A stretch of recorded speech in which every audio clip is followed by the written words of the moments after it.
China has praised a U.S. trade panel's decision to reject an investigation into imports of Chinese steel fasteners, saying it was the correct judgment.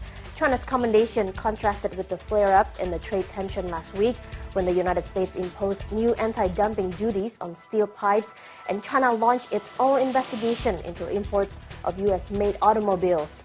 Both countries, while pressing on with trade cases, are also seeking to ensure a cordial atmosphere for U.S. President Barack Obama's visit to China later this week. State media says an initial group of 9 Uyghurs have been executed for taking part in July's deadly ethnic rioting in the country's far west. The China News Service has reported that the 9 were put to death recently, but gave no specific date or other details. It says the execution followed a review of the verdicts by the Supreme People's Court as required by law. The 9 were convicted of committing murder and other crimes during the riots that left nearly 200 people dead in China's worst ethnic violence in decades. American Airlines has announced that it will begin daily nonstop Beijing to Chicago flights from April next year. American Airlines started its daily nonstop Chicago to Shanghai flight in April 2006. The Beijing to Chicago flight, to be launched next year, will expand American Airlines' network and provide convenience for travelers during the World Expo 2010 in Shanghai. Prosecutors in Beijing have issued arrest warrants for a further 15 people in connection with the fatal fire at China Central Television's new headquarters.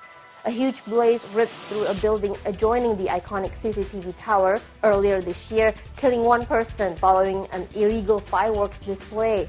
The building, part hotel and part facilities for the state-run CCTV, caught alight when a firework landed on its roof during Chinese New Year celebrations.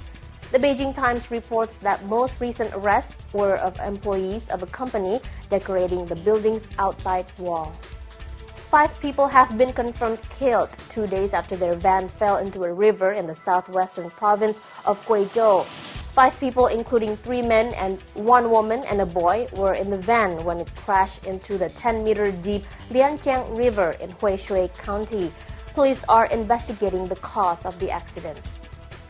Company chiefs at global power business AES Corporation have announced the sale of a 15% stake in the company to China's investment arm for close to $1.6 billion in a move to raise cash to develop projects around the world.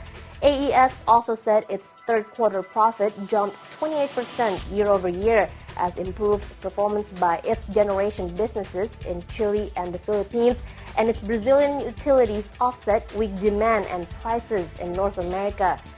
AES provides power in 29 countries, with more than 2/3 of its revenue generated outside of the U.S. China's passenger car sales rose 76% last month as economic growth and government stimulus measures spurred demand in the world's largest auto market so far this year. According to the China Association of Automobile Manufacturers, October sales of cars, sport utility vehicles, and multi-purpose vehicles climbed to just short of 1 million units. Sales in the first 10 months rose more than 45% from a year earlier to more than 8 million. One of China's most outspoken and influential journalists has resigned from her post as editor of Taiping magazine. Hu Shuli's departure follows months of uncertainty about the future of the bi-weekly magazine, which is considered by many to be China's most important news publication because of its independent voice. Ms. Hu, named one of the top 100 public intellectuals in the world by Foreign Policy magazine last year, was reportedly angry at what she saw as the magazine owner's lack of support for the publication. Journalists at Taiping are known for pushing boundaries with the country's censors. And that's the BON headlines for now, but we'll be back with more news after this.